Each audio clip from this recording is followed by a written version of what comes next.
Want to learn how to upload your gaming videos properly so you can get more views and subscribers? Well, in this video, I'm going to walk you through step by step the exact process I would use to upload and post my gaming videos. Also, I'm going to reveal how to fix one of the biggest mistakes gaming YouTubers make when they post their videos, and this mistake stops them from getting any views or exposure. So, my name's Marcus Jones. Let's get stuck into this video. So on YouTube, you're going to come to this little camera icon, click on it and select upload a video. And once it loads up, what you're going to do is drag and drop your video. I'm just going to drag and drop this dummy video that you want to upload onto this page. Simples. When we do that, we're going to be sent to an upload page that looks like this, where our video will start uploading, and you can track its progress via the progress bar down below.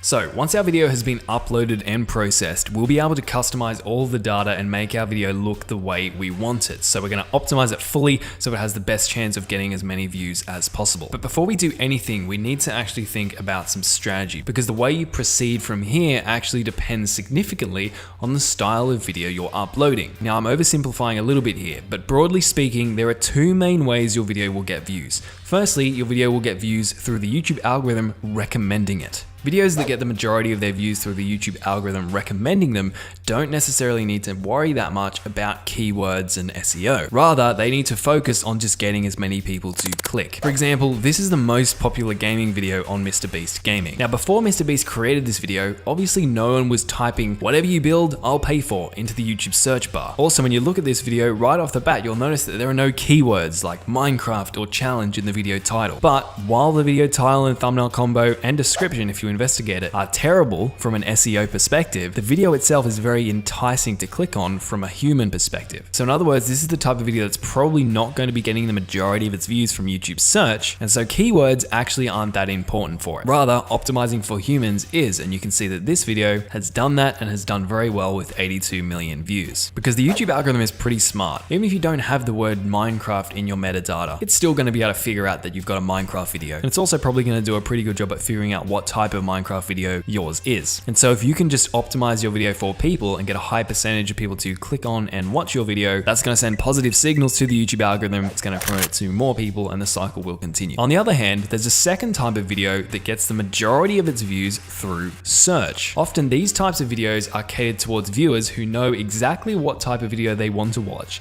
and they are specifically searching for it on YouTube rather than just letting the YouTube algorithm serve them any old video on their homepage. A great example of this is how-to, tutorial style videos. And to give you an even more concrete example, the video you're watching right now, while it's not exactly a gaming video, is a perfect example. I'm willing to bet that most of you guys, because of the style of this video, found this video through YouTube search, because you were searching trying to learn how to properly upload and post your video. And for the small percentage of you who did find this video through your homepage, I just feel sorry for you. You must have an incredibly boring YouTube homepage. Anyway, even though these two styles, recommended videos and searchable videos, are distinct, it can be possible to have both, but usually you have to pick a side. So the first step before you optimize any metadata is you want to take a look at your video and think realistically about its style and what is the most likely way people are going to discover it. Ask yourself, and maybe even do the research if you have those skills. Are people going to be searching for this video on YouTube, or is this the kind of video that people don't know they want to watch until they actually see it recommended to them? Having good answers to these questions will help you optimize your video as we move through the following process. Now, for this particular tutorial,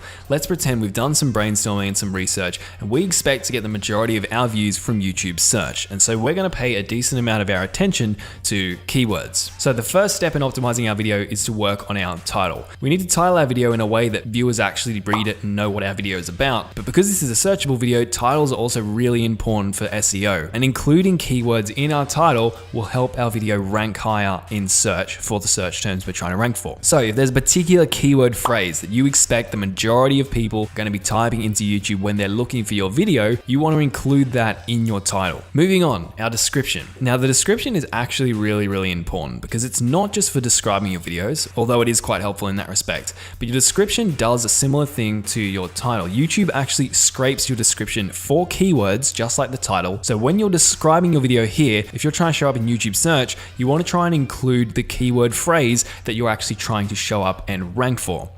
Now, you can't just stuff keywords into your description because it's against YouTube's terms and conditions, but you can try and naturally integrate it within your description. The description is also the place where you can add those little blue hashtags that you might have seen show up under the titles of certain videos. To add one, you just simply type the hashtag symbol followed by the word that you want to be your hashtag.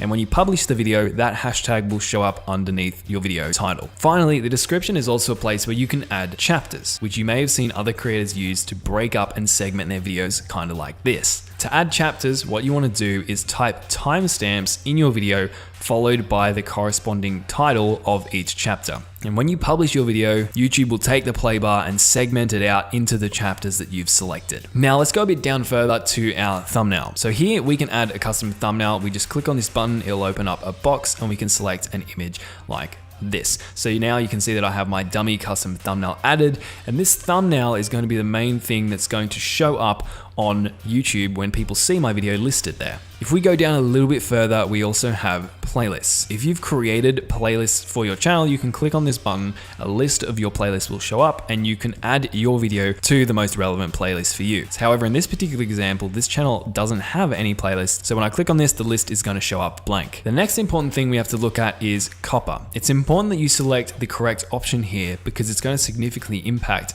how people view your video on YouTube. For example, if you mark your video as made for kids, you'll be unable to monetize your video will have no comment section, and all those other interactive features will be turned off too. Now, some creators struggle to designate their video, but an important distinction to note here is when marking your video is just because kids watch your video doesn't mean your video is made for kids. For example, many kids watch Marvel movies, but it doesn't mean Marvel movies are made specifically for kids. If you're still having trouble deciding how to designate your video here, I'd recommend you ask yourself these two questions. First of all, would your video look out of place alongside classic TV shows? Like, would it fit right in with TV shows like Thomas the Tank Engine, Sesame Street, and Peppa Pig, my personal favorite? If it would fit in with that style of content, then it's probably made for kids. If not, then you can move on to the next question, which is, would an adult be interested in watching this video? Would an adult voluntarily seek out and enjoy this style of video? If the answer to this question is no, then you're usually pretty safe to mark your video as not made for kids. Now let's come down to more options. Here we've got paid promotion. So you should check this box if you're creating sponsored content, which basically means that someone has paid you either to create this specific video and promote a product in it, or even just to place a product within your video to subtly promote it to your viewers. I like money. Coming down a bit further is this little checkbox where you can add automatic chapters. Normally I would leave this off for my video because I would rather not place my bets on YouTube's AI trying to decide how to segment my video out. And of course, if you've manually added chapters to your video, you should leave this off. Next, our tags. So earlier we mentioned about ranking for search and keywords, and the tag section is specifically designed for us to add in our keywords and keyword phrases. Now, what's different about tags and our title and description though is that tags are not going to be visible to your viewers unless viewers have special plugins. They're purely for us as the creator to communicate to YouTube and confirm that, yes, our video is, in this case, about gaming, funny, and moments. So I might just type gaming, hit enter, it's gonna add this tag for me, then I'm gonna go funny, hit enter, moments, enter, and bang, we've got those 3 tags. But what's cool is that you can also add keyword phrases. So if I type gaming, funny, moments, and hit enter, you'll see that it adds a full keyword phrase. Now, unfortunately, tags don't actually make that much difference to your videos anymore. At least they make far less difference than titles and descriptions, but there's no harm in adding them anyway. Next, we can delve into some more advanced features. Now, most of these aren't actually necessary, but if you want more control over your video, they can be helpful. So first of all, language. Pretty obvious, select your language. Here, you can just hit none. It doesn't really matter that much unless, of course, your video is really applicable to one of these categories. Next, if you want to come down and specify when your video was recorded, you can select a recording date, and you can also select a recording location. So I'm just going to continue down here, and next we have licensing. So the standard YouTube license is the one I recommend you use.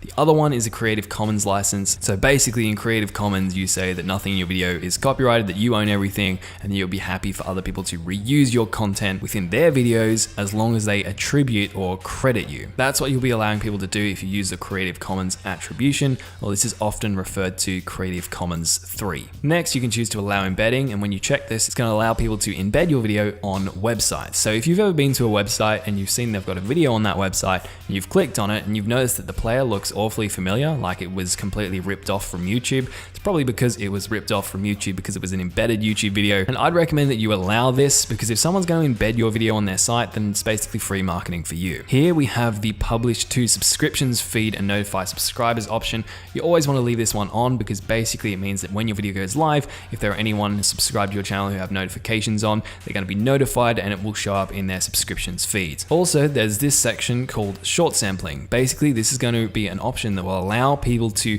take apart your video and make a YouTube short from it. Now, if you don't want that, then you can turn it off. But again, I'd leave it on because it's basically free marketing for you if people do decide to do that. Next is your category. So you can select a range of different categories, but what you want to do as a gaming YouTuber is select gaming. And when you do this, you're going to have this cool little checkbox show up and you can enter the title of the game you're playing in it. So for example, let's say Star Wars Battlefront. And when I do this, I can see a list of all of these different Star Wars games, and I can actually select the Star Wars game I was playing, just again to confirm to YouTube, hey, this is what this video is about. Now, this drop down box here gives us a bit more control over our comments. So obviously when I click on it, this option is going to allow people to comment on your video. You can also allow people to comment on your video, but hold potentially inappropriate comments for review, which basically means that if YouTube censors things like profanity or sexually inclined language in comments left on your videos, it's going to automatically flag them, and then you're going to be able to go to the YouTube studio later and review automatically flagged comments and manually approve or disapprove them. You can also choose to hold all comments for review, regardless of whether the comment is completely family friendly or whether YouTube thinks it has profound language or sexual content in it. And again, you will then be able to go to your studio dashboard, comments, and then approve or deny whatever comments you wish. Now, the final option you might want to look at is whether or not you want to show how many viewers like or dislike your video. So YouTube is moving away from showing how many people dislike your video as a default, but you might also have known that there are some videos out there, especially videos from Brand, YouTube Rewinds,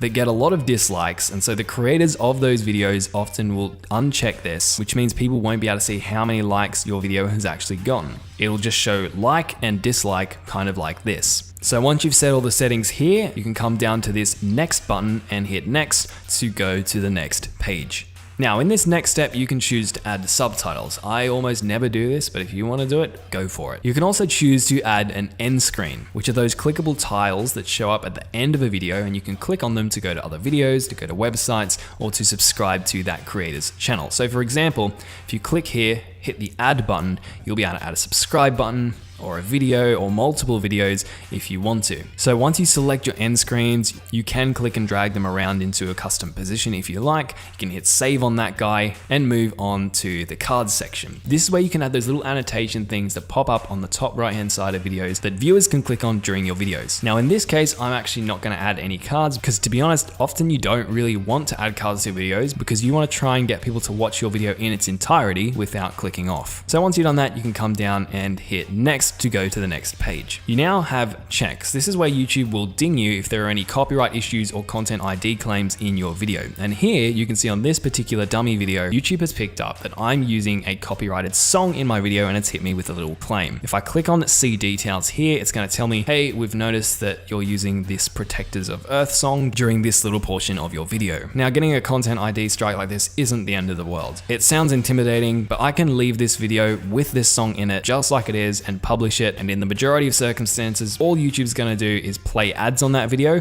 and forward any revenue generated by that video to the person who actually owns the copyrights to that song. So don't worry, it's not like a copyright strike that's going to significantly affect your channel or anything like that. However, if you do own the rights to use that song in your video and YouTube is making a mistake, you can go to select action and dispute the claim. Now, if you click here, you'll also see these other options. And here's a pro tip. Don't use them. They don't work very well at the moment. And while automatically replacing the copyrighted music with a song from YouTube's music library might sound like a good idea in theory, it normally works about as well as a waterproof tea bag. It messes up your entire video and it just makes it sound gross. So I'm not going to worry about doing any of this stuff. I'm just going to leave the video as is with the content ID strike. So I'm just going to go done and I'm going to come down here and hit the next button. By the way, if this video has been helpful so far, I'd really appreciate it if you could drop a like on it so it can spread to more people. Go do that now. Cheers. All right, so now we're at the stage where you can choose how you actually want your video to go live on YouTube. And I would pretty much always recommend that you go to schedule and schedule your video to go live at an appropriate time.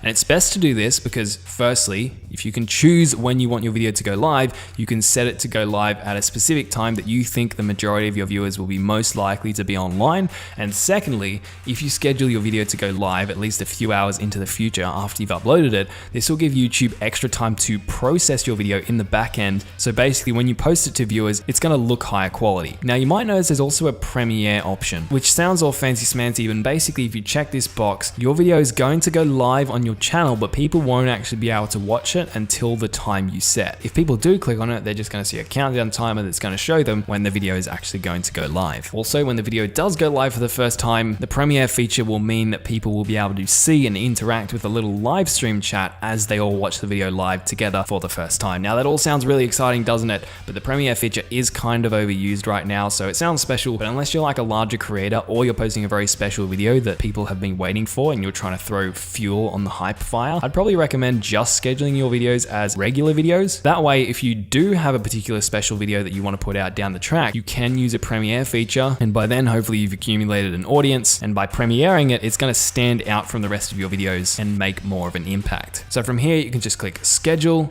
The video will go live at the time you've selected and you are good to go. But I want to address something real quick. See, here's a secret. Uploading and posting your video properly is important, don't get me wrong, but it's only one small piece in the YouTube success puzzle. Because you can be the most knowledgeable YouTube expert in the world, and you can optimize your metadata and upload your video perfectly, and that's still not going to guarantee your success if you're not doing all of these other things I share in this video. So if you would like to build on what you've learned and get a proven holistic approach that I've used to literally get millions of views on my gaming videos, click the video on screen right now before it disappears, and I'll catch you there.